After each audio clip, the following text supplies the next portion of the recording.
Assalamualaikum teman-teman, kembali lagi dengan saya Vida di channel YouTube Vida Bacain Buku. Apa kabar teman-teman? Mudah-mudahan selalu baik, sehat, dan berbahagia. Amin. Kali ini kita akan melanjutkan membaca buku The Power of Habit karya Charles Duhigg. Tanpa berlama-lama lagi, mari kita lanjutkan di bagian ketiga, kebiasaan komunitas bab 8. Mari kita mulai. Bismillahirrahmanirrahim. 8. Gereja Saddleback dan boykot bis Montgomery. Bagaimana pergerakan terjadi? Bis Cleveland Avenue pukul 6 malam menepi dan seorang perempuan Afrika Amerika berusia 42 tahun dan bertubuh mungil dengan kacamata tanpa bingkai dan jaket coklat konservatif menaiki bis itu, merogoh dompetnya dan memasukkan ongkos 10 sen ke dalam kotak. Hari itu Kamis, 1 Desember 1955 di Montgomery, Alabama, dan perempuan itu baru saja selesai bekerja seharian sebagai penjahit di toko serba ada Montgomery Fair. Bis itu penuh sesak dan menurut peraturan, keempat baris pertama dikhususkan untuk penumpang berkulit putih.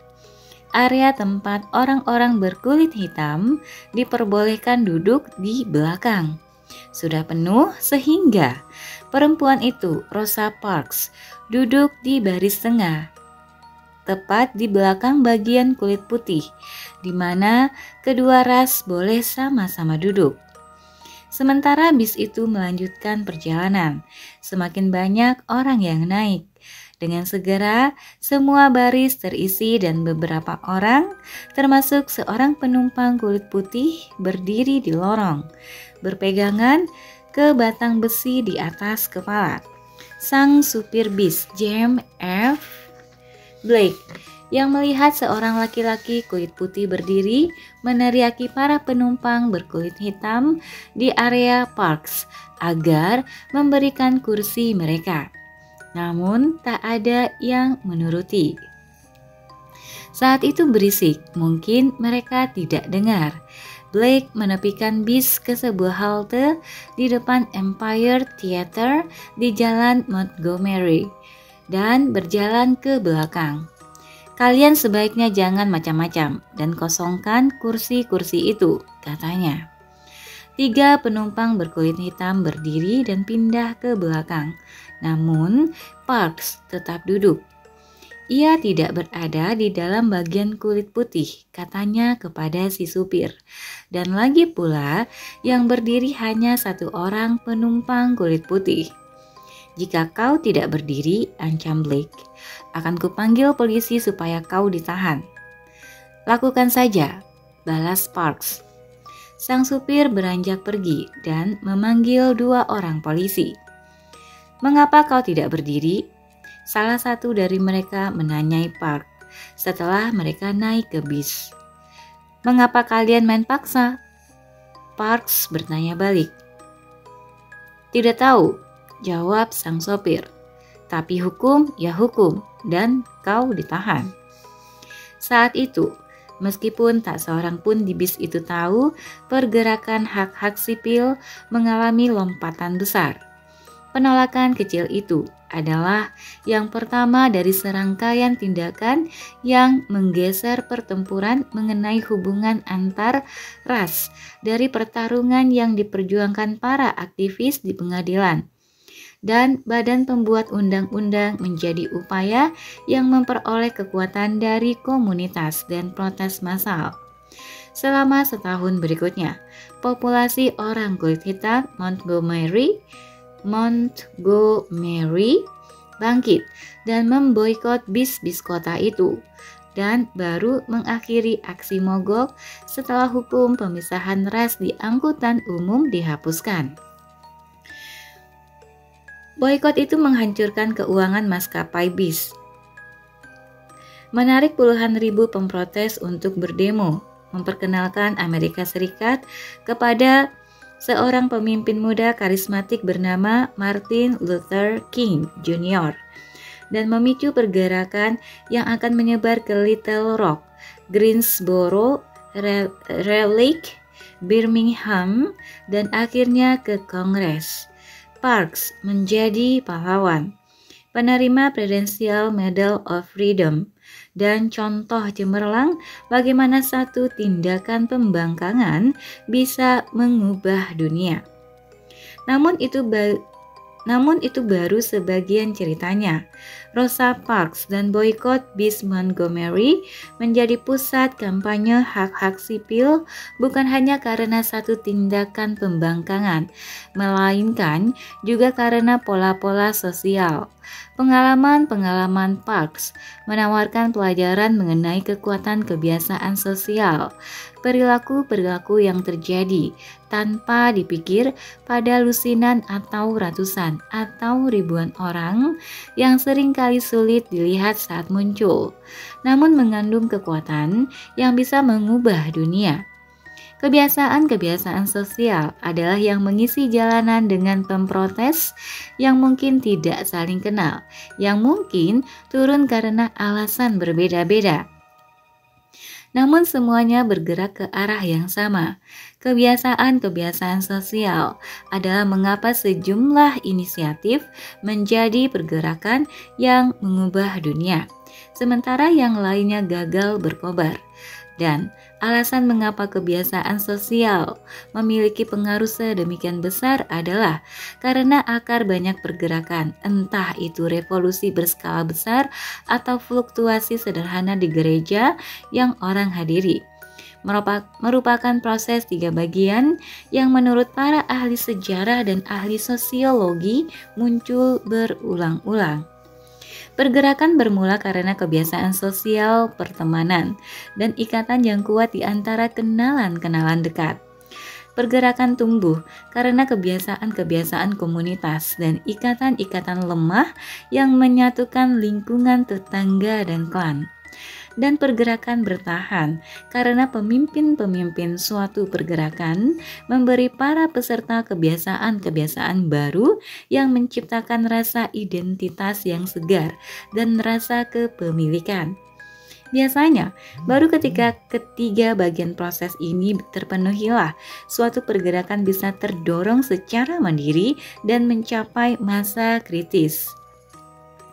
Ada resep-resep lain agar perubahan sosial berhasil dan ratusan rincian yang berbeda pada tiap zaman dan pergelutan. Namun, memahami bagaimana kebiasaan sosial bekerja membantu menjelaskan mengapa Montgomery dan Rosa Parks menjadi katalis perjuangan hak-hak sipil. Tak pelak, tindakan pemberontakan Parks pada hari musim dingin itu berakhir dengan penahanannya. Kemudian kebiasaan campur tangan dan sesuatu yang ajaib terjadi.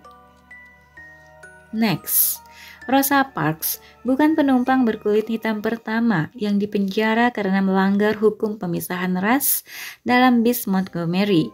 Bahkan tahun itu ia bukan yang pertama. Pada 1946, Geneva Johnson ditahan karena membantah ucapan supir bis Montgomery gara-gara masalah duduk. Pada 1949, Viola White, Kathy Wingfield, dan 2 anak berkulit hitam ditahan karena duduk di bagian kulit putih dan menolak pindah. Tahun yang sama, 2 remaja berkulit hitam yang berkunjung dari New Jersey, di mana tidak ada pemisahan bis, ditahan dan dipenjara setelah melanggar hukum dengan duduk di samping seorang laki-laki dewasa dan anak laki-laki berkulit putih. Pada 1952, seorang polisi Montgomery menembak dan menewaskan seorang laki-laki berkulit hitam yang sedang adu mulut dengan seorang supir bis. Pada 1955, hanya beberapa bulan sebelum Parks digiring ke penjara, Claudette Colvin dan Mary Louise Smith ditahan dalam kejadian terpisah karena menolak memberikan kursi mereka kepada penumpang berkulit putih. Tapi tak satu pun penahanan itu yang berujung boikot atau protes. Waktu itu tidak banyak aktivis sungguhan di Montgomery. Taylor Branch, ahli sejarah hak sipil pemenang Pulitzer Prize, bercerita kepada saya, tidak ada yang menggalang protes atau demo. Aktivisme hanyalah terjadi di pengadilan. Itu bukan sesuatu yang dilakukan orang biasa. Ketika Martin Luther King Jr. muda tiba di Montgomery pada 1954 misalnya, setahun sebelum penahanan Parks, ia mendapati mayoritas kulit hitam kota itu menerima pemisahan ras tanpa protes yang kasat mata. Bukan hanya mereka kelihatan pasrah saja kepada pemisahan ras, mereka juga menerima penindasan dan penghinaan yang menyertainya. Kalau begitu, mengapa ketika Parks ditahan terjadi perubahan? Salah satu penjelasan adalah bahwa iklim politik sedang berubah. Tahun sebelumnya, Mahkamah Agung Amerika Serikat memberikan keputusan atas kasus Brown v. Board of Education, menetapkan bahwa pemisahan berdasarkan ras adalah ilegal di sekolah negeri. 6 bulan sebelum penahanan Parks, Mahkamah Agung telah mengeluarkan apa yang dikenal sebagai Brown II, keputusan yang memerintahkan agar integrasi ras di sekolah dilangsungkan secepat-cepatnya. Ada gelagat kuat di seluruh negeri bahwa perubahan akan segera terjadi. Namun itu tidak cukup untuk menjelaskan mengapa Montgomery menjadi ladang subur perjuangan hak sipil. Claudette Colvin dan Mary Louise Smith ditahan ketika sedang ramai kasus Brown v. Board. Namun mereka tidak memicu protes. Brown bagi banyak warga Montgomery adalah suatu hal abstrak dari pengadilan yang jauh sekali dan tidak jelas bagaimana atau apakah dampaknya akan terasa secara lokal. Montgomery bukan Atlanta atau Austin atau kota-kota lain di mana kemajuan tampaknya mungkin. Montgomery tempat yang sungguh jahat, kata Branch. Rasisme tertanam dalam di sana. Tapi ketika Park ditahan, terpiculah sesuatu yang tidak biasa di kota itu. Rosa Parks tidak seperti orang-orang lain yang dipenjara karena melanggar hukum pemisahan bis. Sangat dihormati dan dekat dengan orang-orang di komunitasnya. Sehingga sewaktu ia ditahan, terpiculah serangkaian kebiasaan sosial, kebiasaan pertemanan yang menyulut protes awal. Keanggotaan Parks di beberapa lusin jejaring sosial di seluruh Montgomery memungkinkan teman-temannya menggalang tanggapan sebelum apati yang normalnya ditunjukkan komunitas itu sempat mengemuka. Kehidupan sipil Montgomery pada masa itu didominasi oleh ratusan kelompok kecil yang menciptakan jalinan sosial di kota itu. Directory of Civil and Socialization Organization di kota itu nyaris setebal buku teleponnya. Setiap orang dewasa tampaknya terutama setiap orang dewasa berkulit hitam merupakan anggota satu klub, gereja, kelompok sosial, pusat komunitas, atau organisasi lingkungan tetangga, dan seringkali tak hanya satu. Dan di dalam jejaring sosial, Rosa Parks sangat dikenal dan disukai. Semua orang setuju bahwa Rosa Parks adalah salah satu orang langka yang memberi lebih daripada apa yang dia miliki. Branch menulis dalam karya sejarahnya tentang pergerakan hak sipil Parting the Waters. Wataknya mencerminkan salah satu titik tertinggi dalam grafik sifat manusia, mengalahkan sekitar selusin sosiopat. Banyaknya pertemanan dan afiliasi Parks melintasi batas-batas rasial dan ekonomi kota itu. Ia adalah sekretaris cabang National Association for the Advancement of Colored People (NAACP) lokal, menghadiri gereja Metodis dan membantu membina organisasi remaja di gereja Lutheran dekat rumahnya. Pada akhir minggu, ia bekerja sukarela di tempat penampungan tunawisma atau menghabiskan waktu bersama klub berkebun, dan pada Rabu malam, ia kerap bergabung dengan kelompok perempuan yang merajut selimut untuk rumah sakit lokal.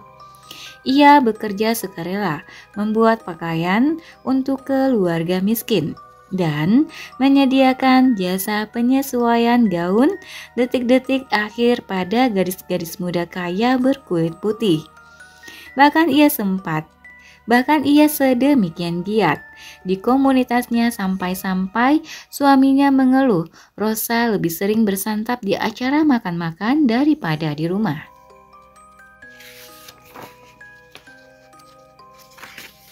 Secara umum, menurut ahli sosiologi, sebagian besar kita punya teman yang mirip kita. Mungkin kita punya beberapa kenalan dekat yang lebih kaya, beberapa lebih miskin, dan beberapa dari ras yang berbeda.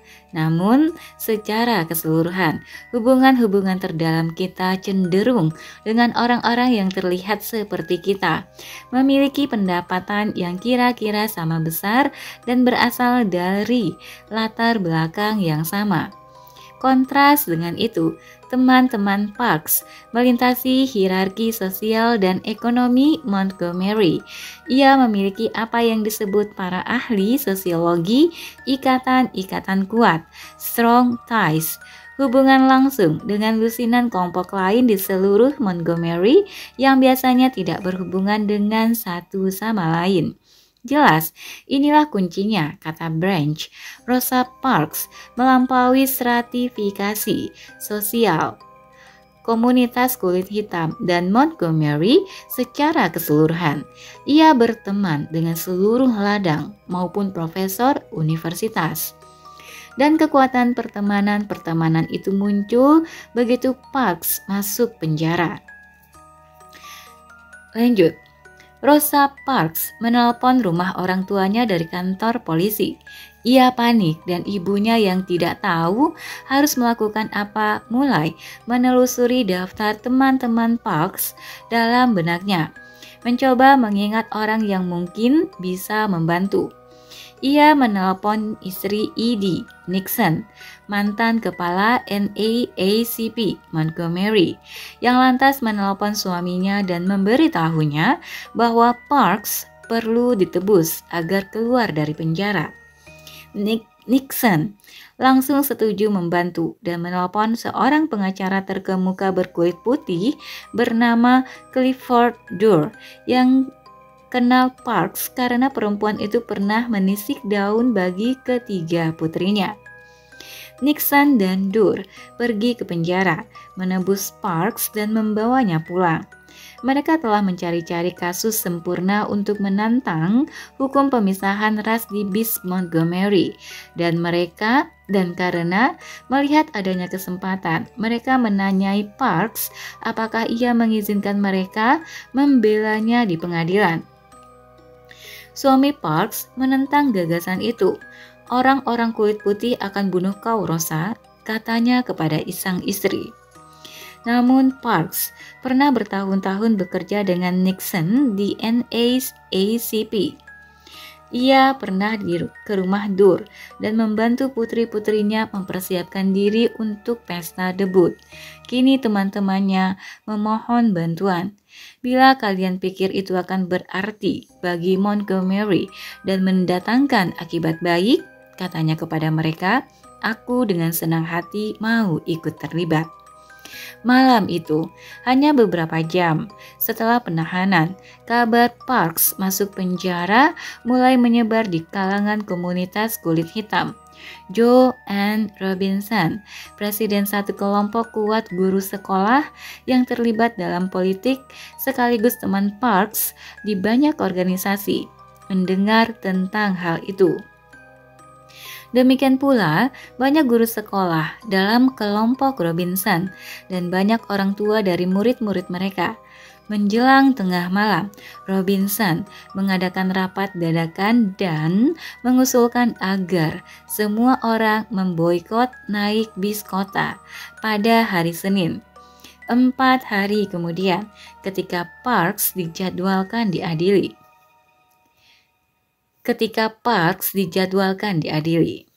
Sesudahnya, Robinson menyelinap ke ruang mimeograf kantornya dan membuat salinan selebaran. Satu lagi, perempuan negro ditahan dan dijebloskan ke penjara karena ia menolak berdiri dari kursinya di bis agar seorang kulit putih bisa duduk. Demikian bunyinya. Kasus perempuan ini akan disidangkan hari Senin. Oleh karena itu, kami mengajak semua orang negro untuk tidak naik bis hari Senin sebagai protes terhadap penahanan dan pengadilan terhadapnya. Pagi-pagi berikutnya, Robinson memberikan tumpukan selebaran kepada guru-guru sekolah dan meminta mereka membagikannya kepada orang tua dan rekan sekerja. Dalam 24 jam setelah penahanan Parks, kabar mengenai penjeblosannya ke penjara telah menyebar ke sejumlah komunitas paling berpengaruh di kota itu. NAACP lokal, satu kelompok politik besar, sejumlah guru sekolah berkulit hitam, dan orang tua murid-murid mereka. Banyak orang yang menerima selebaran itu kenal Rosa Parks secara pribadi. Mereka pernah duduk di sebelahnya di gereja atau dalam rapat sukarelawan dan menganggapnya seorang teman. Ada naluri alamiah yang tertanam dalam pertemanan. Simpati yang menjadikan kita bersedia bertarung bagi seseorang yang kita sukai ketika mereka diperlakukan secara tidak adil. Penelitian menunjukkan bahwa orang-orang tidak bermasalah mengabaikan orang asing yang terluka. Namun ketika seorang teman disakiti, rasa marah kita cukup untuk melampaui kelembaman yang biasa menyebabkan protes sulit di organisasi. Ketika teman-teman Parks mendapat berita soal penahanannya dan boikot itu, kebiasaan-kebiasaan sosial pertemanan, kecenderungan alami untuk menolong orang yang kita hormati turun gelanggang. Pergerakan massal pertama era hak sipil modern bisa saja dipicu oleh sejumlah penahanan sebelumnya. Namun pergerakan itu dimulai dengan Rosa Parks karena ia memiliki kumpulan teman yang besar, beraneka ragam dan terhubung, yang ketika ia ditahan bereaksi seperti sewajarnya teman-teman memberikan tanggapan, mengikuti kebiasaan-kebiasaan sosial pertemanan dan setuju untuk menunjukkan dukungan mereka. Tetap saja, banyak yang menduga protes itu hanya akan menjadi sekadar peristiwa satu hari. Protes-protes kecil bermunculan setiap hari di seluruh dunia, dan nyaris semuanya dengan segera padam. Tak ada yang cukup kuat dalam teman untuk mengubah dunia. Tak ada yang punya cukup banyak teman untuk mengubah dunia. Oleh karena itulah, aspek kedua kebiasaan sosial pergerakan sedemikian penting. Boykot bis Montgomery menjadi tindakan seluruh masyarakat karena perasaan kewajiban yang menyatukan komunitas berkulit hitam teraktifkan segera setelah teman-teman Parks mulai menyebarkan kabar. Orang-orang yang tidak kenal Rosa Parks memutuskan untuk turut serta karena tekanan kelompok sosial. pengaruh yang dikenal sebagai kekuatan ikatan lemah yang menyebabkan sulit untuk tidak bergabung. Lanjut, 2. Bayangkan untuk sejenak bahwa Anda seorang eksekutif level menengah yang mantap di perusahaan yang makmur. Anda berhasil dan banyak disukai orang. Anda menghabiskan waktu bertahun-tahun membangun reputasi di dalam perusahaan Anda dan merawat jejaring teman yang bisa Anda jadikan sumber klien, nasihat, dan gosip industri. Anda anggota gereja, gym, dan jana pada, juga cabang lokal asosiasi alumni universitas Anda. Anda dihormati dan seringkali diminta bergabung dengan berbagai kepanitiaan. Ketika orang-orang dalam komunitas Anda mendengar tentang adanya kesempatan bisnis, mereka seringkali meneruskannya kepada Anda. Lalu, bayangkan Anda menerima panggilan telepon. Si penelepon adalah eksekutif level menengah di perusahaan lain yang sedang mencari pekerjaan baru. Ia bertanya, maukah Anda membantunya dengan memberikan rekomendasi yang baik kepada bos Anda? Bila orang yang menelpon itu sama sekali tidak Anda kenal, mudah sekali mengambil keputusan. Buat apa membahayakan posisi Anda di perusahaan demi membantu orang yang tidak Anda kenal? Sebaliknya, bila penelpon itu teman dekat, keputusan juga mudah diambil. Tentu saja Anda akan membantu. Namanya juga teman. Tapi, bagaimana bila si penelpon bukan teman baik Anda, tapi juga bukan orang asing, melainkan sesuatu di antaranya? Bagaimana kalau Anda dan dia punya teman bersama, tapi kurang saling mengenal? Akankah Anda membantu si penelpon bila bos Anda bertanya apakah ia pantas diwawancara? Dengan kata lain, seberapa banyak reputasi dan energi Anda sendiri yang Anda bersedia gunakan untuk membantu teman memperoleh pekerjaan? Pada akhir 1960-an, seorang mahasiswa PhD Harvard bernama Mark Granovetter hendak mencari tahu jawaban pertanyaan itu dengan mempelajari bagaimana 282 orang memperoleh pekerjaan mereka. Ia melacak bagaimana mereka mengetahui tentang lowongan kerja, siapa yang mereka telepon sebagai pemberi rekomendasi, metode-metode yang mereka gunakan untuk memperoleh kesempatan di wawancara, dan yang terpenting, siapa yang akhirnya membantu. Seperti yang diduga, ia mendapati bahwa ketika para pencari pekerjaan mendekati orang asing untuk meminta bantuan, mereka ditolak. Sewaktu meminta tolong teman, mereka pun dibantu. Tapi yang lebih mengejutkan adalah seberapa sering pencari pekerjaan juga menerima bantuan dari kenalan selintas, temannya teman, orang-orang yang bukan orang asing tapi juga bukan teman dekat. Granovetter menyebut koneksi-koneksi itu ikatan-ikatan lemah, weak ties, sebab mereka merepresentasikan tautan-tautan yang menghubungkan orang-orang yang memiliki kenalan yang sama, yang merupakan jejaring sosial yang sama, namun tidak terhubung secara langsung oleh ikatan-ikatan kuat pertemanan itu sendiri. Bahkan dalam memperoleh pekerjaan, Granovetter menemukan kenalan ikatan lemah seringkali lebih penting daripada teman-teman ikatan kuat, karena ikatan lemah memberi kita akses ke jejaring sosial yang belum mencakup kita.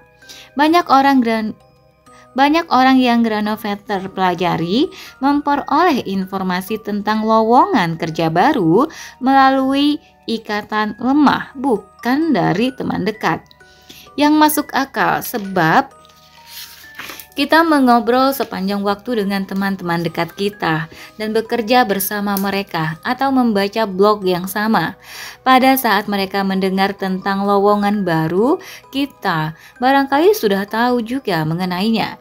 Di sisi lain, kenalan-kenalan ikatan lemah kita, orang-orang yang berjumpa kita setiap 6 bulan sekali, adalah yang memberitahu kita mengenai pekerjaan-pekerjaan yang kalau tidak begitu tak pernah kita dengar.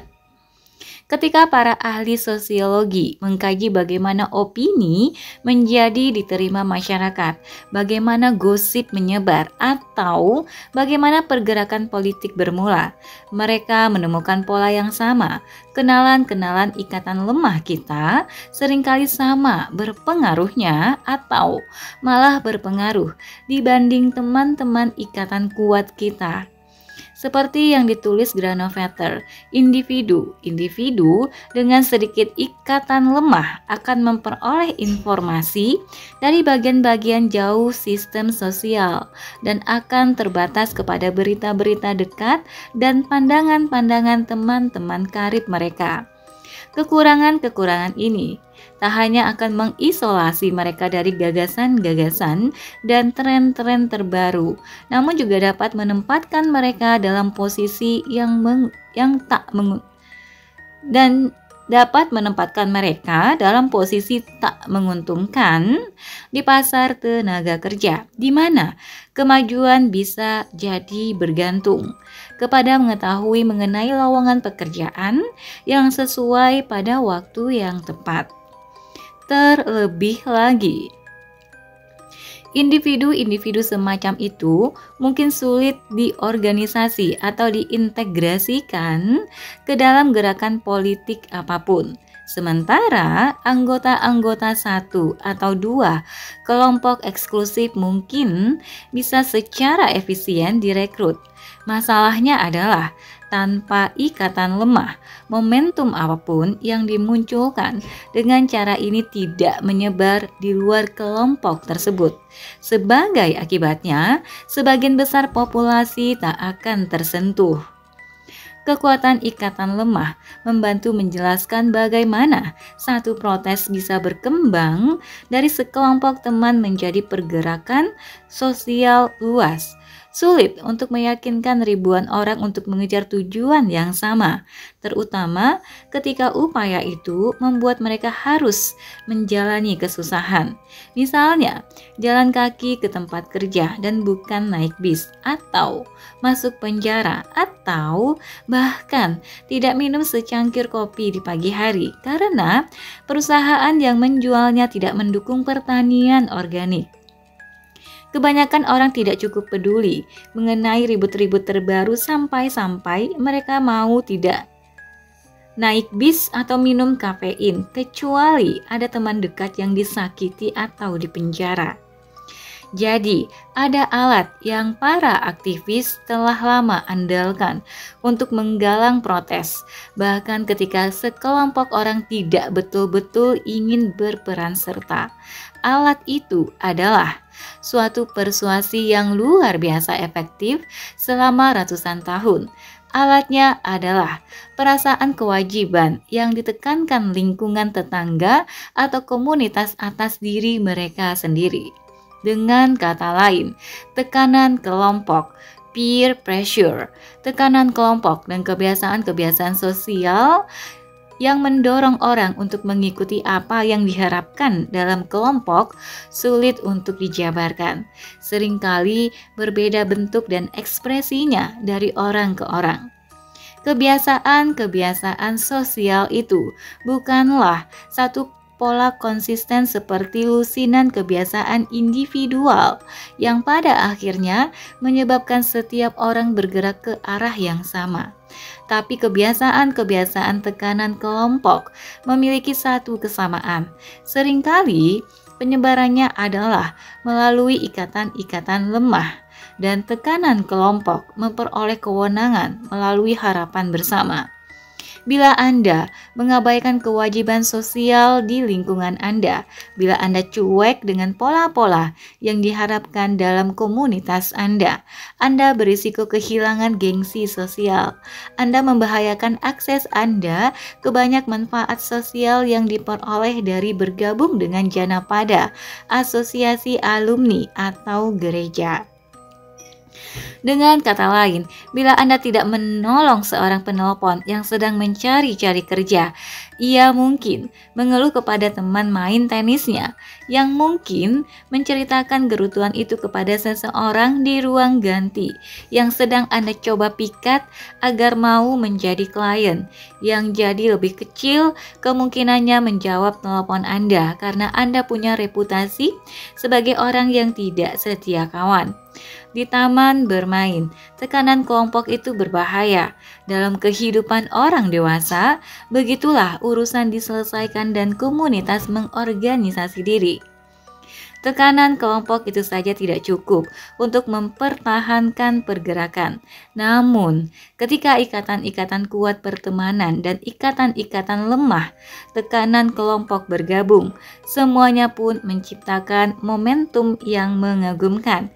Barulah perubahan sosial yang meluas bisa bermula. Untuk melihat bagaimana kombinasi ikatan kuat dan lemah bisa mendorong sebuah pergerakan, mari kita percepat ke 9 tahun setelah penahanan Rosa Parks. Ketika ratusan orang muda secara sukarela menantang risiko kematian demi perjuangan hak sipil. Pada 1964, mahasiswa-mahasiswa dari berbagai penjuru negeri, banyak di antara mereka orang berkulit putih dari Harvard, Yale, dan universitas-universitas utara lainnya, mendaftar untuk mengikuti Mississippi Summer Project. Proyek itu adalah program 10 minggu yang bertujuan untuk mendaftar para pemilih berkulit hitam di selatan. Proyek itu lantas dikenal sebagai Freedom Summer, dan banyak yang mendaftar tahu mereka akan menghadapi bahaya. Selama beberapa bulan sebelum program itu dimulai, koran dan majalah dipenuhi artikel yang memperkirakan akan terjadi kekerasan yang secara tragis terbukti akurat ketika hanya seminggu setelah program dimulai, preman-preman kulit putih membunuh 3 sukarelawan di luar Longdale, Mississippi. Ancaman bahaya menyebabkan banyak mahasiswa enggan turut serta dalam Mississippi Summer Project, bahkan setelah mereka mendaftar. 1.000 lebih pelamar diterima ikut Freedom Summer. Namun ketika tiba saatnya berangkat ke selatan pada bulan Juni, 300-an mahasiswa yang diundang untuk turut serta memutuskan untuk tinggal di rumah saja. Pada 1980-an, seorang ahli sosiologi di University of Arizona bernama Doug McAdam mulai bertanya-tanya apakah mungkin untuk mencari tahu mengapa sejumlah orang turut serta dalam Freedom Summer sementara yang lain mundur. Ia mulai dengan membaca 720 lamaran yang dimasukkan para mahasiswa beberapa dasawarsa sebelumnya, masing-masing 5 halaman panjang. Para pelamar ditanyai soal latar belakang mereka, mengapa mereka ingin pergi ke Mississippi, dan pengalaman mereka dengan pendaftaran pemilih. Mereka diminta menyediakan daftar orang yang harus dihubungi panitia seandainya mereka ditahan. Ada esai, surat rekomendasi, dan bagi beberapa orang wawancara. Melamar ke proyek itu bukan hal mudah. Hipotesis awal McAdam adalah Para mahasiswa yang akhirnya pergi ke Mississippi barangkali memiliki motivasi berbeda dari yang tinggal di rumah, yang menjelaskan perbedaan keikutsertaan. Untuk menguji gagasan ini, ia membagi para pelamar menjadi dua kelompok. Kelompok pertama adalah orang-orang yang berkata mereka ingin pergi ke Mississippi karena motif-motif kepentingan pribadi, misalnya menguji diri, mencari petualangan seru, dan atau mempelajari cara orang-orang selatan hidup. Kelompok kedua adalah yang memiliki motif dengan orientasi ke orang lain, misalnya meningkatkan kualitas hidup orang kulit hitam, membantu perwujudan penuh demokrasi, atau menunjukkan kekuatan anti kekerasan sebagai wahana perubahan sosial. Orang-orang yang berkepentingan pribadi, menurut hipotesis McAdam, lebih berkemungkinan tidak ikut begitu mereka menyadari risiko-risiko Freedom Summer. Yang berorientasi orang lain berkemungkinan lebih besar naik ke dalam bis menuju selatan. Hipotesis itu salah. Yang egois dan tak egois menurut data pergi ke selatan dengan jumlah yang setara. Perbedaan motif tidak menjelaskan perbedaan bermakna apapun antara yang ikut serta dan yang mundur, tulis McAdam. Berikutnya, McAdam membandingkan ongkos kesempatan para pelamar. Mungkin yang tidak jadi ikut punya suami atau pacar yang menyebabkan batal pergi ke Mississippi. Mungkin mereka punya kerja dan tidak bisa minta izin cuti 2 bulan tanpa dibayar. Salah lagi, menikah atau memiliki pekerjaan purna waktu justru meningkatkan kemungkinan si pelamar pergi ke selatan. McAdam berkesimpulan, ia punya satu hipotesis yang tersisa. Setiap pelamar diminta menuliskan organisasi-organisasi, kemahasiswaan dan politik apa saja yang mereka ikuti. Setidaknya 10 orang yang mereka ingin terus diberi kabar mengenai aktivitas musim panas mereka. Sehingga McAdam pun mengambil daftar-daftar tersebut dan menggunakannya untuk memetakan jejaring sosial masing-masing peserta. Dengan membandingkan keanggotaan klub, ia mampu menentukan pelamar-pelamar mana yang punya teman yang juga melamar untuk Freedom Summer. Begitu selesai, ia akhirnya menemukan jawaban mengapa sejumlah mahasiswa pergi ke Mississippi, sementara yang lain tidak jadi ikut. Oleh karena kebiasaan-kebiasaan sosial, atau secara lebih spesifik, karena kekuatan ikatan kuat dan lemah yang bekerja sama. Mahasiswa-mahasiswa yang turut serta dalam Freedom Summer adalah bagian tipe komunitas di mana teman-teman akrab maupun kenalan-kenalan kurang akrab mereka mengharapkan mereka naik ke bis ke selatan. Yang mundur juga merupakan bagian komunitas, namun jenisnya berbeda, jenis tanpa tekanan dan kebiasaan sosial yang memaksa mereka pergi ke Mississippi. Bayangkan, Anda salah satu mahasiswa yang melamar. McAdam berkata kepada saya, pada hari Anda mendaftar untuk Freedom Summer, Anda mengisi lamaran bersama 5 teman terdekat Anda dan semua merasa sangat termotivasi. Kini, 6 bulan kemudian, dan hari keberangkatan nyaris tiba. Semua majalah memprediksi kekerasan di Mississippi. Anda menelpon orang tua Anda dan mereka menyuruh Anda tinggal saja di rumah. Pada titik itu, justru aneh bila Anda tidak jadi ragu-ragu. Kemudian, Anda berjalan melintasi kampus dan melihat sekelompok orang dari kelompok gereja Anda dan mereka berkata, "Kami lagi mengatur kendaraan nih, kamu mau dijemput kapan?" Orang-orang itu bukan teman-teman terdekat Anda, namun Anda bertemu mereka di rapat-rapat klub dan di asrama, dan mereka penting di dalam komunitas sosial Anda.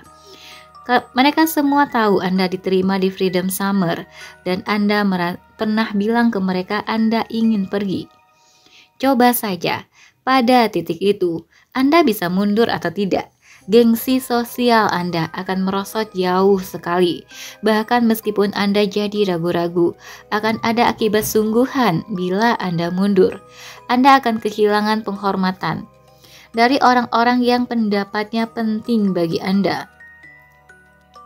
Ketika McAdam mempelajari para pelamar dengan orientasi agama, mahasiswa-mahasiswa yang menyebutkan tugas orang Kristen untuk membantu yang kesusahan sebagai motivasi mereka melamar. Misalnya, ia menemukan tingkat keikutsertaan yang berbeda-beda, tapi di antara pelamar yang menyebutkan orientasi agama sekaligus merupakan anggota organisasi keagamaan, McAdam mendapati bahwa setiap orang di antaranya berangkat ke Mississippi.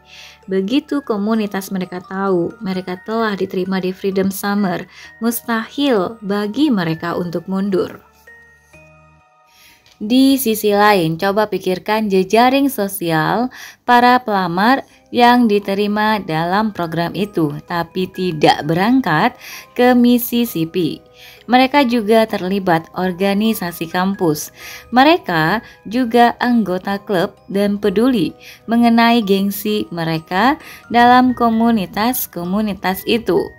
Namun, organisasi-organisasi mereka itu, koran dan senat mahasiswa, kelompok akademik dan fraternitas, memiliki harapan berbeda. Dalam komunitas-komunitas itu, orang bisa saja mundur dari Freedom Summer dan tidak mengalami kemerosotan. Atau kalaupun iya, sedikit saja dalam hierarki sosial yang berlaku.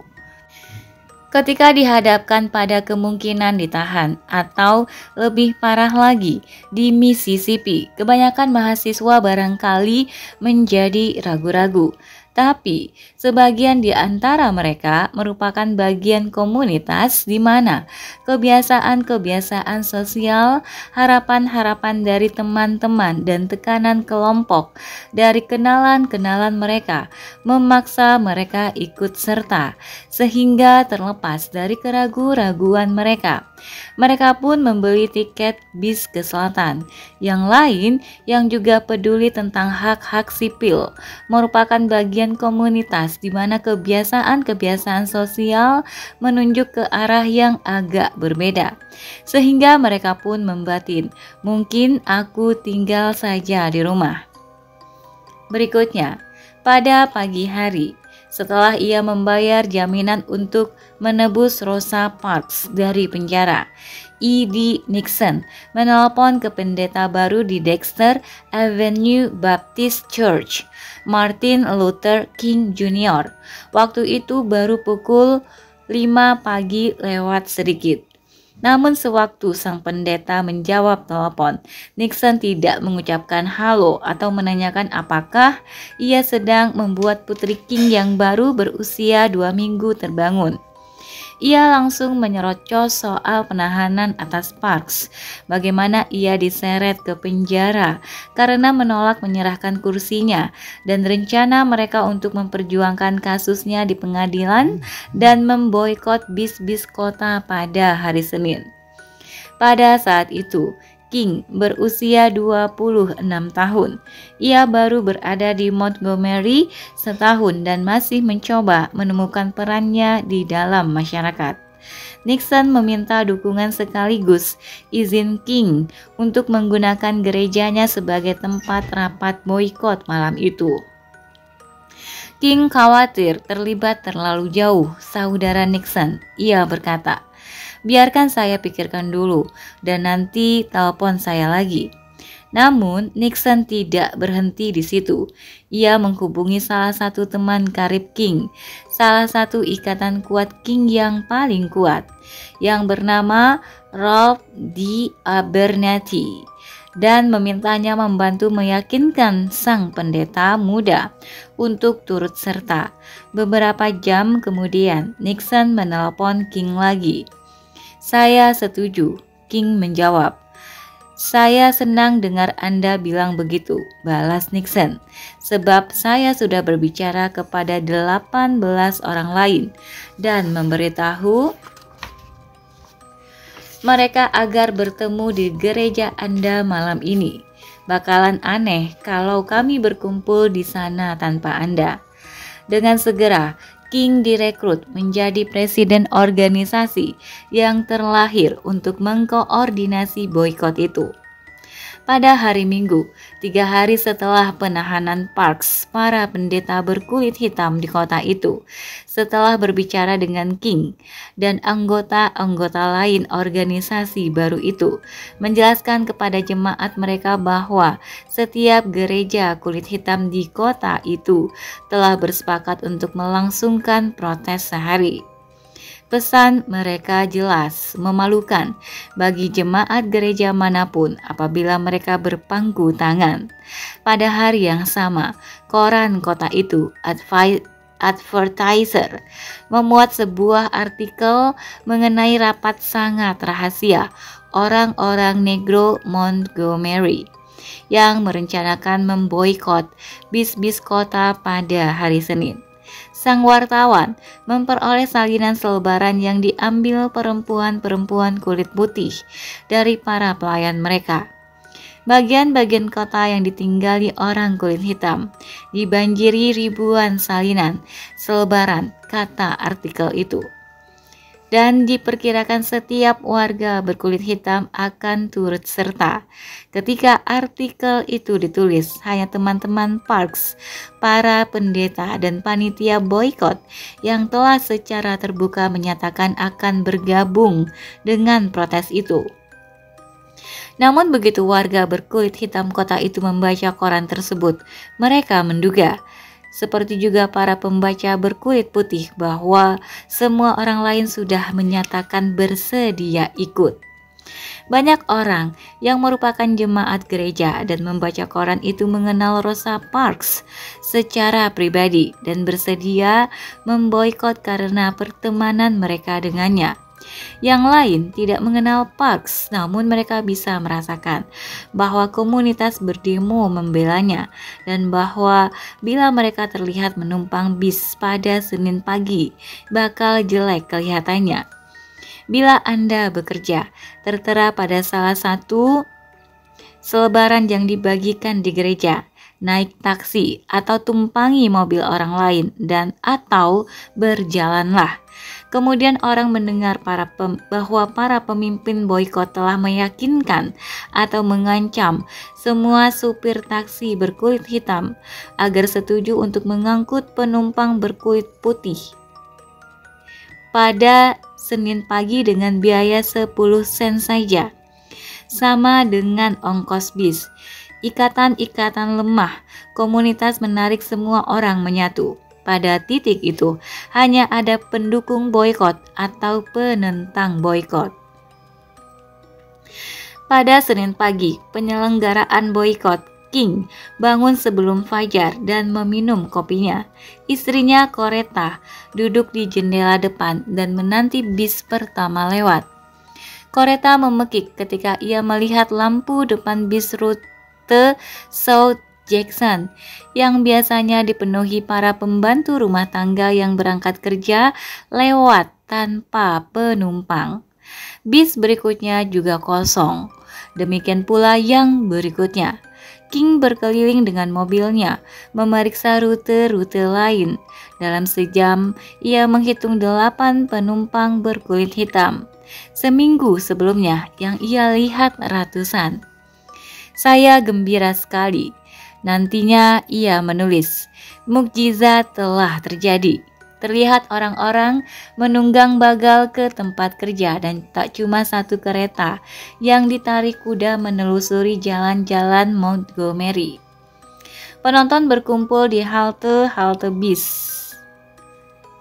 untuk mengamati apa yang terjadi. Pada awalnya, mereka berdiri diam, namun semakin siang, mereka mulai menyoraki bis-bis yang kosong dan tertawa dan bercanda.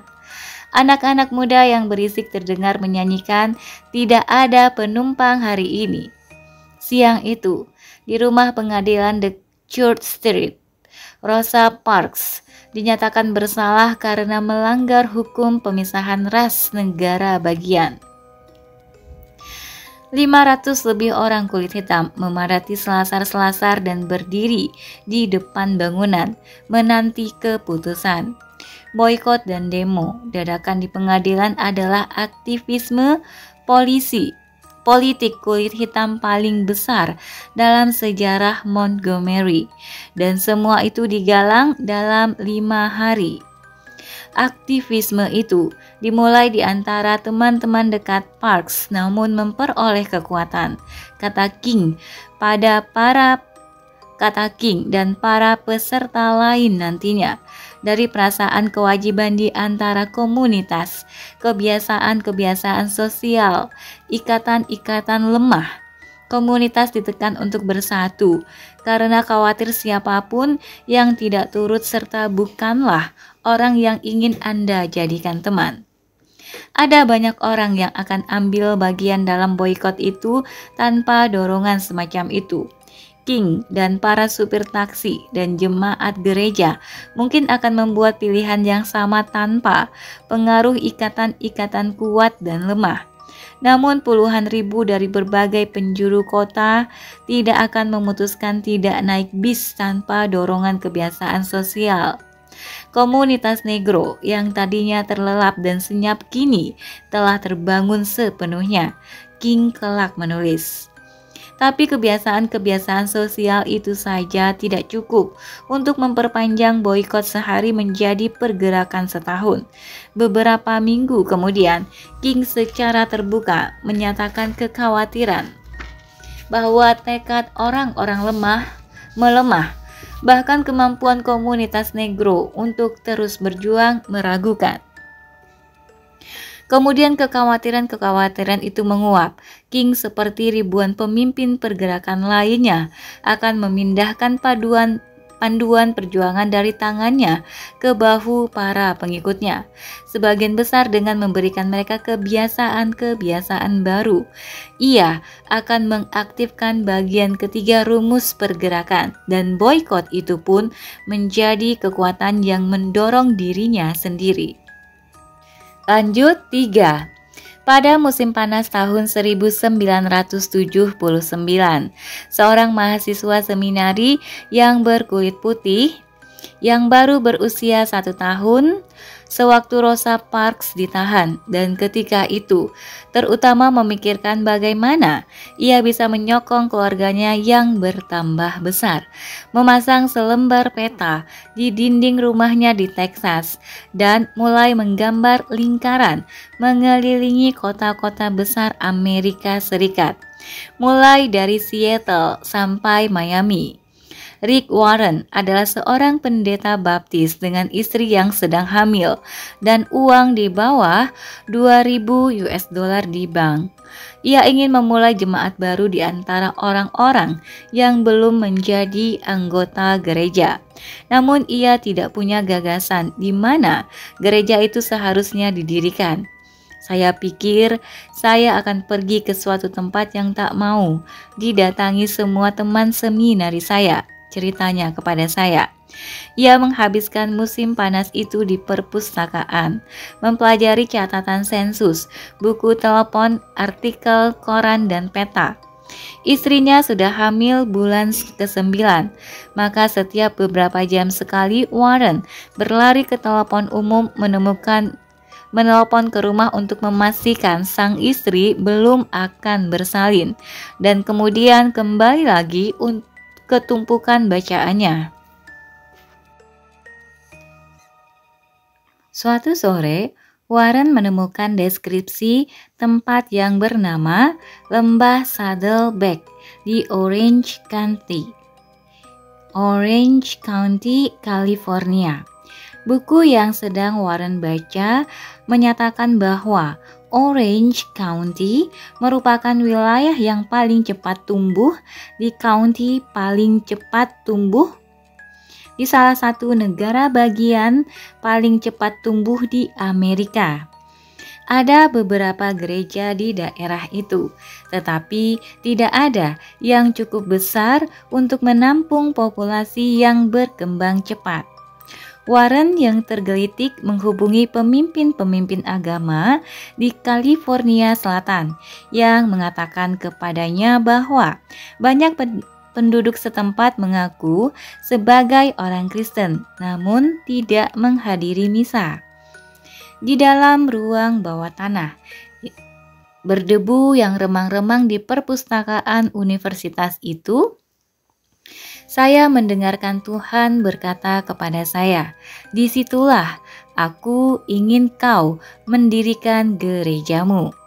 Warren kelak menulis, "Sejak saat itu, tujuan kami sudah ditetapkan." Fokus Warren untuk membangun jemaat di antara orang-orang yang belum menjadi bagian gereja bermula 5 tahun sebelumnya. Ketika sebagai seorang misionaris di Jepang, ia menemukan satu eksemplar majalah Kristen lama dengan artikel bertajuk "Mengapa Orang Ini Berbahaya?".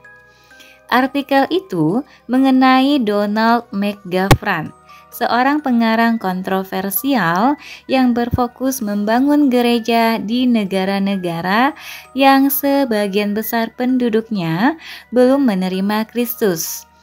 Di pusat filosofi McGavran terdapat peringatan bahwa misionaris seharusnya meniru taktik pergerakan-pergerakan sukses lainnya, termasuk kampanye hak sipil dengan memikat kebiasaan-kebiasaan sosial masyarakat. Tujuan tetap harus kristenisasi keseluruhan dasar struktur, yaitu orang-orangnya atau bagian-bagian yang cukup besar darinya, sehingga kehidupan sosial individual tidak hancur, tulis McGavran dalam salah satu bukunya. Hanya evangelis yang membantu orang untuk menjadi pengikut Kristus dalam hubungan sosial normal mereka memiliki kesempatan memerdekakan banyak orang. Artikel itu dan nantinya buku-buku McGavran sungguh merupakan pencerahan bagi Rick Warren. Akhirnya ada juga orang yang menerapkan logika rasional kepada topik yang biasanya dibungkus bahasa mukjizat. Ini dia orang yang paham bahwa agama harus kasarnya dipasarkan.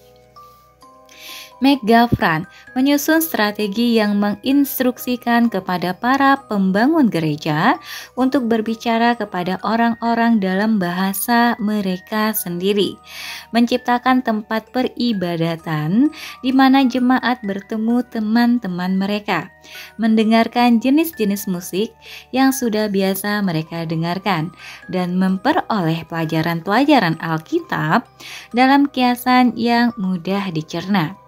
Yang paling penting, kata McGavran, pendeta harus menarik kelompok orang, bukan individu. Sehingga kebiasaan-kebiasaan sosial komunitas akan mendorong keikutsertaan dalam agama, bukan menarik orang menjauh.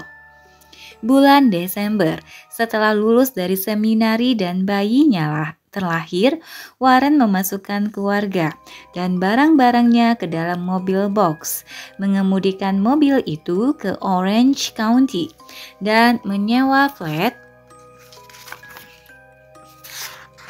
kecil.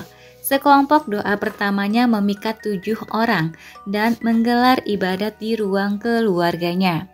Kini, 30 tahun kemudian, Saddleback Church adalah salah satu gereja terbesar di dunia. Dengan 20.000 lebih anggota jemaat yang mendatangi kampusnya yang seluas 120 akre dan 8 kampus satelit setiap minggu. Salah satu buku Warren, The Purpose Driven Life, telah terjual 30 juta eksemplar, menjadikannya salah satu buku terlaris dalam sejarah. Ada ribuan gereja lain yang mencontoh metode-metodenya. Warren terpilih untuk membacakan doa saat pelantikan Presiden Obama dan dianggap salah satu pemimpin agama paling berpengaruh di dunia. Dan di inti pertumbuhan gerejanya serta keberhasilannya adalah kepercayaan mendasar terhadap kekuatan kebiasaan-kebiasaan sosial. Kami berpikir lama dan jelas dan keras mengenai menjadikan iman suatu kebiasaan, memecahnya menjadi potongan-potongan kecil. Warren bercerita kepada saya, jika Anda mencoba menakut-nakuti orang untuk mencontoh Kristus, keberhasilannya tidak akan tahan lama. Satu-satunya cara menjadikan orang bertanggung jawab atas kematangan spiritual mereka adalah mengajari mereka kebiasaan iman. Begitu itu terjadi, mereka pun menyuapi diri sendiri. Orang-orang mengikuti Kristus bukan karena Anda bimbing mereka ke sana, namun karena memang itulah diri mereka. Lanjut. Ketika Warren pertama tiba di lembah Saddleback, ia menghabiskan 12 minggu mendatangi rumah demi rumah, memperkenalkan diri dan menanyai orang-orang yang tidak ia kenal mengapa mereka tidak pergi ke gereja. Banyak jawaban mereka bersifat praktis, membosankan, kata mereka. Musiknya payah, ceramah-ceramahnya tidak tampak bisa diterapkan dalam kehidupan mereka. Tidak ada yang menjaga anak-anak. Mereka benci harus repot berdandan. Bangku gereja tidak nyaman. Gereja Warren pun menangani setiap keluhan itu. Ia katakan kepada orang-orang mereka boleh mengenakan celana pendek dan kemeja Hawaii bila mau. Gitar listrik pun digunakan di gerejanya. Ceramah-ceramah Warren sedari awal berfokus pada topik-topik praktis dengan judul-judul seperti bagaimana mengatasi kecil hati, bagaimana merasa nyaman dengan diri sendiri, bagaimana membina keluarga sehat, dan bagaimana bertahan melalui stres. Pelajaran-pelajarannya mudah dipahami, berfokus pada masalah nyata sehari-hari, dan bisa langsung diterapkan begitu para jemaat pulang gereja. Strateginya mulai berhasil. Warren menyewa auditorium sekolah untuk misa dan bangunan kantor untuk pertemuan doa. Jemaatnya bertambah menjadi 50 anggota, kemudian 100, kemudian 200 dalam waktu tak sampai setahun. Warren bekerja 18 jam sehari, 7 hari seminggu, menjawab panggilan telepon jemaat, memimpin kelas, mendatangi rumah-rumah mereka untuk menawarkan penyuluhan pernikahan, dan pada waktu luangnya selalu mencari-cari tempat baru untuk menampung jemaatnya yang semakin banyak. Pada suatu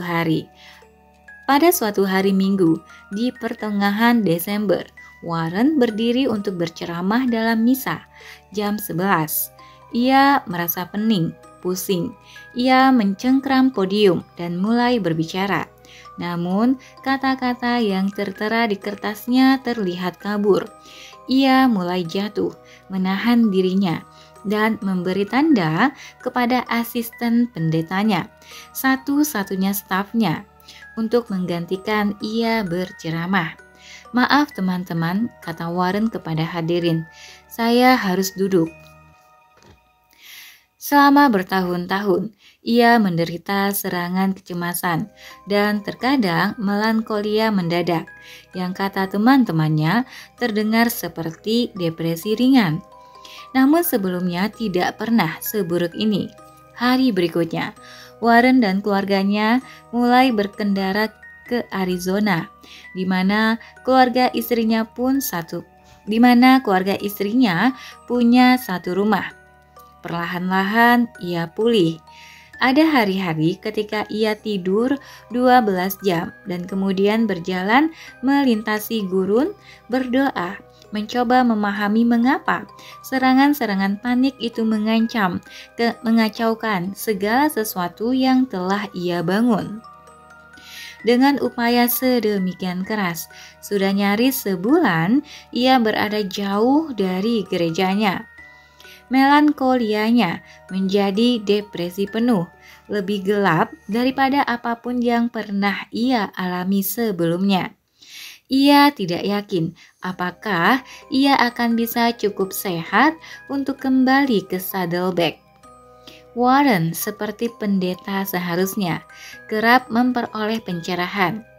Ia mendapat pencerahan sewaktu ia menemukan artikel majalah tentang McGovern dan di perpustakaan di Texas. Saat berjalan melintasi gurun, ia mendapat satu lagi pencerahan. "Fokuslah engkau membangun orang," kata Tuhan kepadanya, "dan akan kubangunkan gereja." Tapi tidak seperti pencerahan yang ia peroleh sebelumnya. Yang satu ini tidak tahu-tahu membuka jalan dengan mudah. Warren terus bergelut dengan depresi selama berbulan-bulan dan kemudian dalam periode-periode tertentu sepanjang hidupnya. Tapi hari itu ia membuat dua keputusan. Ia akan kembali ke Saddleback dan akan mencari tahu bagaimana mengurangi kerja dalam menjalankan gereja. Next, ketika Warren kembali ke Saddleback, ia memutuskan untuk mengembangkan percobaan kecil yang ia mulai beberapa bulan sebelumnya yang ia harapkan akan mempermudah pengelolaan gereja. Ia tidak pernah yakin ia akan punya cukup ruang kelas untuk menampung semua orang yang datang untuk belajar Alkitab, sehingga ia meminta beberapa anggota gereja agar kelas Alkitab boleh digelar di rumah mereka. Ia khawatir orang-orang mungkin mengeluh harus pergi ke rumah orang, bukan ke kelas gereja sungguhan. Namun, jemaat menyukainya, kata mereka. Kelompok-kelompok kecil itu memberi mereka kesempatan bertemu tetangga. Maka, setelah kembali dari cuti, Warren membagi semua anggota Saddleback ke dalam kelompok-kelompok kecil yang bertemu setiap minggu. Itulah salah satu keputusan terpenting yang pernah ia buat. Karena mengubah keikutsertaan gereja dari satu keputusan menjadi suatu kebiasaan yang memanfaatkan dorongan-dorongan dan pola-pola sosial yang sudah ada sebelumnya. Kini, waktu orang-orang datang ke Saddleback dan melihat sedemikian banyaknya massa pada akhir minggu, mereka pikir itu sukses kami, kata Warren kepada saya. Tapi itu hanya puncak gunung es. 95% gereja ini adalah yang terjadi pada hari kerja di dalam kelompok-kelompok kecil itu. Jemaat dan kelompok-kelompok kecil bagaikan dua dalam satu. Ada massa besar yang mengingatkan Anda mengapa Anda melakukan ini, dan kelompok kecil, teman-teman dekat untuk membantu Anda fokus beriman. Bersama-sama mereka bagaikan lem. Kami sekarang memiliki 5.000 lebih kelompok kecil. Itulah satu-satunya yang membuat gereja sebesar ini bisa dikelola. Kalau tidak, bisa-bisa saya mati karena kelelahan kerja dan 95% jemaat tak akan pernah menerima perhatian yang mereka cari dengan datang ke sini. Tanpa menyadarinya, Warren dalam beberapa cara telah mereplikasi struktur yang mendorong maju boikot bis Montgomery, walaupun ia melakukannya secara terbalik. Boikot itu dimulai di antara orang-orang yang mengenal Rosa Parks dan menjadi protes massal ketika ikatan-ikatan lemah komunitas memaksa keikutsertaan. Di Saddleback Church, yang terjadi sebaliknya, orang-orang terpikat akan perasaan menjadi bagian komunitas dan ikatan-ikatan lemah yang ditawarkan jemaat tersebut. Kemudian setelah menjadi anggota, mereka didorong ke dalam kelompok-kelompok kecil tetangga. Anggaplah cawan Petri tempat menumbuhkan ikatan-ikatan akrab, di mana iman menjadi aspek pengalaman sosial dan kehidupan sehari-hari. Tapi, menciptakan kelompok-kelompok kecil tidaklah cukup. Ketika Warren menanyai orang-orang apa yang mereka diskusikan dalam pertemuan kelompok, ia mendapati bahwa mereka membicarakan Alkitab dan berdoa bersama selama 10 menit. Dan kemudian menghabiskan sisa waktu membahas anak-anak atau bergosip. Tapi, menurut Warren, bukan sekadar membantu orang menjalin pertemanan baru.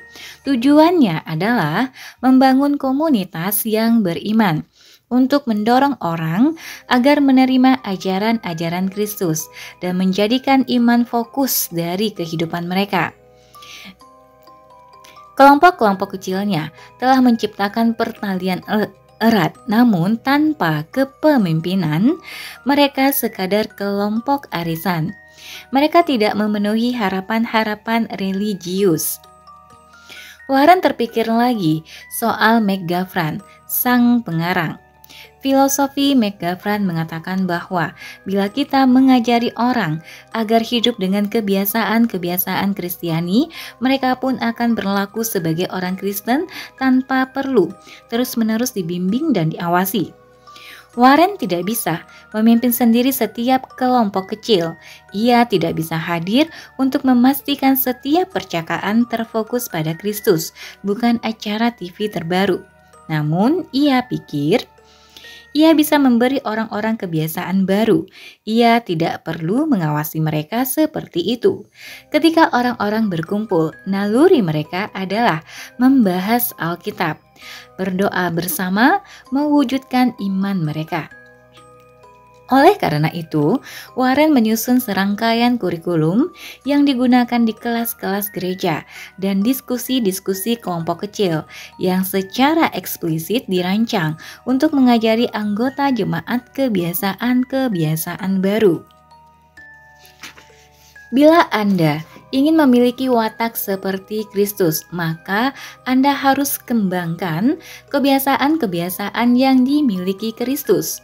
Bunyi salah satu manual kursus Saddleback. Kita semua hanyalah sekumpulan kebiasaan. Tujuan kami adalah membantu Anda menggantikan sejumlah kebiasaan buruk dengan kebiasaan baik yang akan membantu Anda bertumbuh mendekati Kristus. Setiap anggota Saddleback diminta menandatangani kartu perjanjian kedewasaan dengan janji untuk merenung dan berdoa, menyumbangkan 10% pendapatan mereka, dan menjadi anggota kelompok kecil. Memberi setiap orang kebiasaan baru telah menjadi fokus gereja itu. Begitu kita melakukan itu, tanggung jawab pertumbuhan spiritual tak lagi ada pada saya, melainkan pada Anda. Kami telah memberi Anda resepnya, Warren bertutur kepada saya. Kami tak harus memandu Anda sebab Anda memandu diri sendiri. Kebiasaan-kebiasaan ini menjadi identitas yang baru dan pada titik itu kami hanya butuh mendukung Anda, membiarkan Anda jalan sendiri. Wawasan Warren adalah ia bisa mengembangkan gerejanya dengan cara yang sama seperti Martin Luther King, membesarkan boikot, mengandalkan kombinasi antara ikatan-ikatan kuat dan lemah. Tapi, mengubah gerejanya menjadi suatu pergerakan, memperbesarnya hingga mencakup 20.000 jemaat dan ribuan pendeta lain, membutuhkan sesuatu yang lebih. Sesuatu yang membuat gerejanya mengembangkan diri sendiri. Warren perlu mengajari jemaatnya kebiasaan-kebiasaan yang menyebabkan mereka hidup beriman bukan karena ikatan-ikatan mereka. Namun, karena itulah diri mereka adanya. Inilah aspek ketiga, bagaimana kebiasaan-kebiasaan sosial mendorong pergerakan. Agar berkembang melampaui sebuah komunitas, suatu gagasan harus bisa mendorong diri sendiri.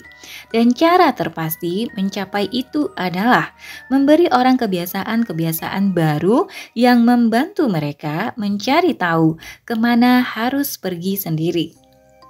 Lanjut.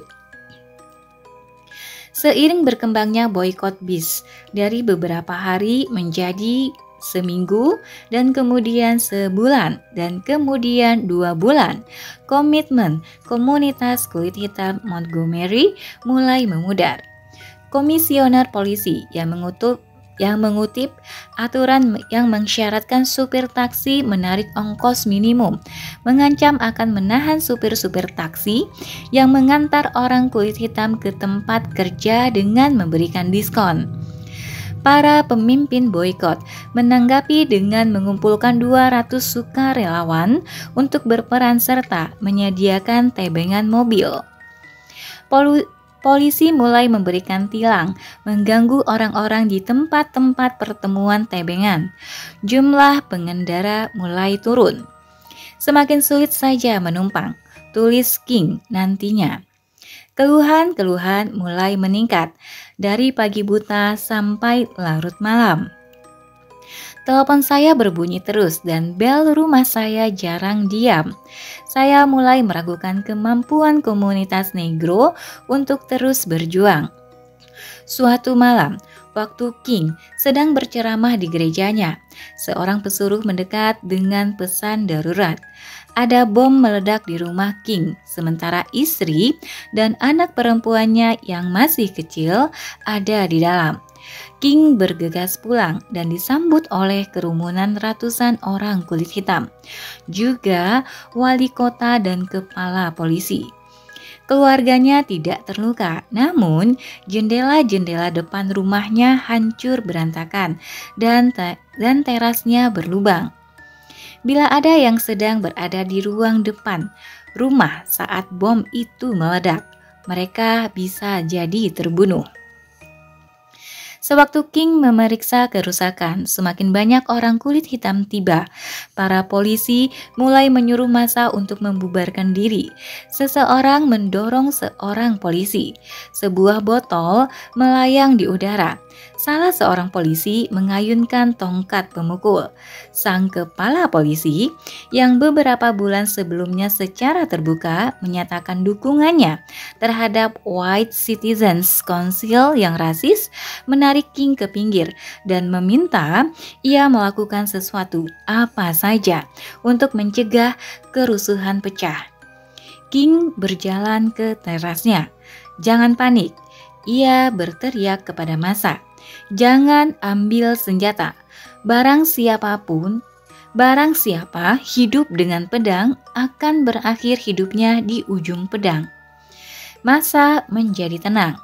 Kita harus cintai saudara-saudara kulit putih kita, tak peduli apa yang mereka lakukan kepada kita, kata King.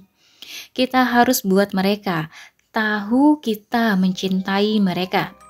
Yesus masih memekik dalam kata-kata yang bergema, melintasi abad demi abad. Cintai musuhmu, berkati mereka yang mengutukmu, doakan mereka yang memanfaatkanmu. Itulah pesan anti kekerasan yang King semakin sering siarkan selama berminggu-minggu. Temanya yang diilhami tulisan-tulisan Gandhi dan ceramah-ceramah Yesus dalam banyak segi adalah argumen yang belum pernah didengar pengikutnya dalam konteks itu. Permohonan aktivisme anti kekerasan, cinta dan maaf yang melimpah bagi para penyerang mereka dan janji bahwa sikap itu akan mempersembahkan kemenangan kepada mereka. Selama bertahun-tahun, pergerakan hak-hak sipil bertahan hidup dengan membungkus diri dalam bahasa pertempuran dan pergelutan. Ada pertandingan dan kemunduran, kemenangan dan kekalahan yang membutuhkan setiap orang berkomitmen ulang terhadap perjuangan. King memberikan lensa baru kepada orang-orang. Ini bukan perang, katanya. Ini adalah rangkulan. Yang sama pentingnya, King menyoroti boikot secara baru dan berbeda. Ini bukan sekadar soal kesetaraan di bis, kata King. Ini adalah bagian rencana Tuhan. Takdir seperti yang mengakhiri kolonialisme Britania di India dan perbudakan di Amerika Serikat yang telah menyebabkan Kristus mati di salib agar ia bisa menebus dosa-dosa kita. Inilah tahap terbaru dalam sebuah pergerakan yang telah dimulai berabad-abad sebelumnya. Dan dengan demikian, pergerakan itu membutuhkan tanggapan baru, strategi dan perilaku berbeda. Pergerakan itu memerlukan para peserta untuk menawarkan pipi yang satu lagi. Orang bisa menunjukkan dukungan mereka dengan mengadopsi kebiasaan-kebiasaan baru yang King khotbahkan. Kita harus lawan benci dengan cinta, kata King kepada massa pada malam setelah pemboman terjadi. Bila saya terhenti, kerja kita tidak akan berhenti, sebab yang kita lakukan benar, yang kita lakukan adil, dan Tuhan beserta kita. Sewaktu King selesai berbicara, massa berjalan pulang dalam diam. Kalau bukan gara-gara pendakwah negro itu, salah seorang polisi berkulit putih itu nantinya berkata, "Kami semua pasti sudah mati." Minggu berikutnya, 2 lusin supir baru mendaftar ikut program menebeng. Panggilan telepon ke rumah King berkurang. Orang-orang mulai mengorganisasi diri, mengambil tampuk kepemimpinan boikot, mendorong pergerakan itu. Ketika semakin banyak bom yang meledak di halaman rumah panitia boikot lain, pola yang sama berulang. Orang-orang kulit hitam Montgomery muncul berbondong-bondong menjadi saksi di TKP tanpa kekerasan ataupun konfrontasi dan kemudian pulang. Kesatuan yang terarah sendiri itu muncul bukan hanya sebagai tanggapan terhadap kekerasan. Gereja-gereja mulai mengadakan pertemuan massal setiap minggu, terkadang setiap malam. Pertemuannya ibarat pidato Dr. King setelah pengeboman. Mereka mengambil ajaran-ajaran Kristiani dan menjadikannya politis. Taylor Branch berkata kepada saya, "Suatu pergerakan adalah cerita kepahlawanan. Agar berhasil, identitas setiap orang harus berubah. Orang-orang di Montgomery harus mempelajari cara baru bertindak." Mirip sekali dengan Alcoholics Anonymous yang memperoleh kekuatan dari pertemuan-pertemuan kelompok di mana para pecandu mempelajari kebiasaan-kebiasaan baru dan mulai menjadi percaya dengan mengamati orang-orang lain menunjukkan keimanan mereka. Warga Montgomery pun dalam pertemuan-pertemuan massal mempelajari perilaku-perilaku baru yang mengembangkan pergerakan itu. Orang-orang datang untuk melihat bagaimana orang-orang lain menanganinya, kata Branch. Kita pun mulai melihat diri sebagai bagian proyek sosial raksasa. Dan setelah beberapa lama, kita pun betul-betul mempercayai hal itu. Lanjut, ketika polisi Montgomery beralih ke penahanan massal guna menghentikan boikot yang telah berlangsung 3 bulan, komunitas pun merangkul penindas itu. Ketika 90 orang didakwa oleh hakim pra-peradilan, nyaris mereka semua bergegas ke pengadilan untuk minta ditahan. Sebagian pergi ke kantor sheriff untuk melihat apakah nama mereka ada dalam daftar dan mereka kecewa ketika nama mereka tidak ada. King nantinya menulis, orang-orang yang tadinya ditindas ketakutan telah berubah.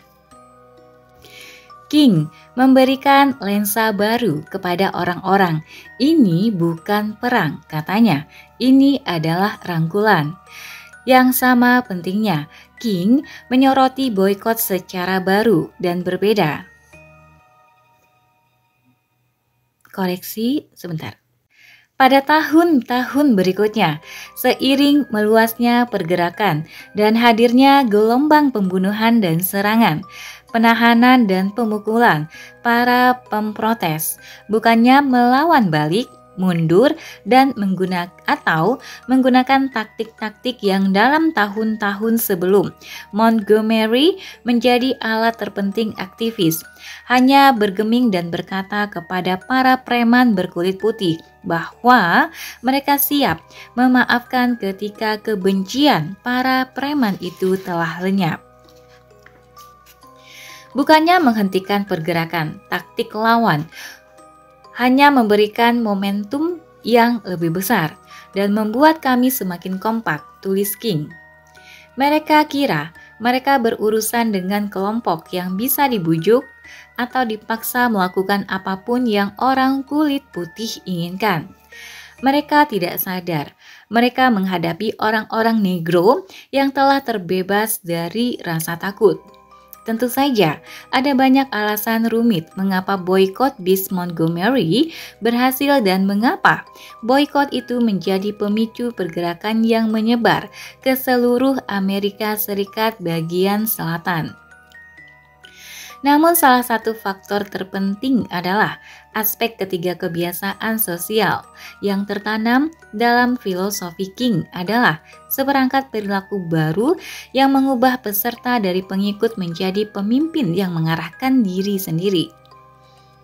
Ini bukan kebiasaan seperti yang kita pikirkan secara konvensional, tapi ketika King menata ulang perjuangan Montgomery dengan memberi para pemprotes suatu rasa identitas diri yang baru, protes itu pun menjadi pergerakan yang dijalankan oleh orang-orang yang bertindak sebab mereka telah mengambil kepemilikan suatu peristiwa bersejarah. Dan pola sosial itu lama-kelamaan menjadi otomatis dan menyebar ke tempat-tempat dan kelompok-kelompok mahasiswa dan pemprotes lain yang King tak pernah jumpai. Namun bisa mengambil tampuk kepemimpinan pergerakan hanya dengan mengamati bagaimana para pesertanya terbiasa berperilaku. Pada 5 Juni 1956, panel hakim federal menyatakan bahwa hukum pemisahan ras bis Montgomery melanggar konstitusi. Kota itu mengajukan banding ke Mahkamah Agung Amerika Serikat pada tanggal 17 Desember, lebih daripada setahun setelah Parks ditahan. Pengadilan tertinggi menolak banding terakhir. 3 hari kemudian, para pejabat kota menerima perintah bis harus diintegrasikan. Pagi berikutnya, pada pukul 5.55 pagi, King, E.D. Nixon, Ralph Abernathy, dan yang lain naik ke bis kota untuk pertama kalinya dalam 12 bulan lebih dan duduk di bagian depan. "Anda pendeta King, bukan?" tanya si supir yang berkulit putih. "Betul, itu saya." "Kami sangat senang melayani Anda pagi ini," kata sang supir. Nantinya, jaksa NAACP yang kelak menjadi hakim Mahkamah Agung, Thurgood Marshall, akan mengklaim bahwa boikot itu tidak berpengaruh besar dalam mengakhiri pemisahan ras dalam bis di Montgomery. Yang mengubah hukum adalah Mahkamah Agung, bukan karena kedua pihak sama-sama mengalah. "Segala demo itu tidak ada gunanya," kata Marshall. Padahal mereka hanya perlu menunggu sementara kasus bis itu berjalan di pengadilan tanpa perlu repot-repot dan ribut-ribut segala soal boikot. Tapi Marshall salah dalam satu hal penting, Boycott bis Montgomery membantu lahirnya seperangkat kebiasaan sosial baru yang dengan cepat menyebar ke Greensboro, North Carolina, Selma, Alabama, dan Little Rock, Arkansas. Pergerakan hak-hak sipil menjadi gelombang protes duduk dan demonstrasi damai. Meskipun para peserta dipukuli dengan keji. Pada awal 1960-an, pergerakan itu telah mencapai Florida, California, Washington DC, dan aula-aula Kongres. Ketika Presiden Lyndon Johnson menandatangani Undang-Undang Hak Sipil pada 1964 yang melarang segala bentuk pemisahan ras maupun diskriminasi terhadap minoritas dan kaum perempuan, ia menyamakan aktivis hak sipil dengan para pendiri negara. Suatu perbandingan yang satu dasawarsa sebelumnya merupakan bunuh diri politis.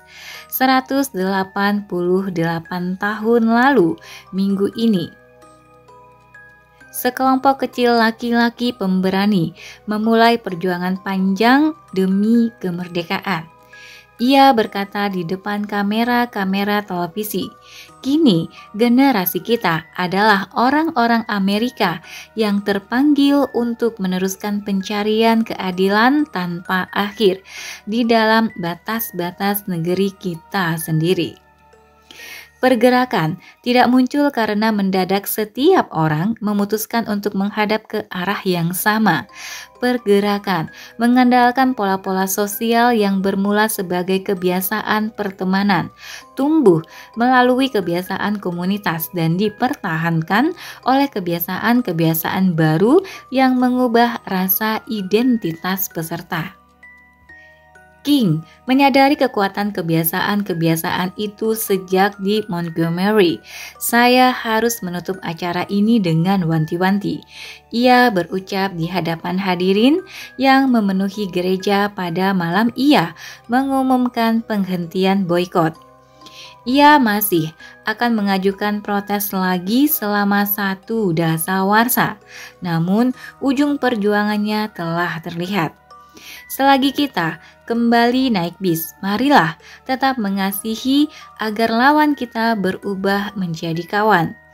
Kini kita harus berganti dari protes menjadi rekonsiliasi. Dengan pengabdian ini, kita akan mampu muncul di tengah malam penindasan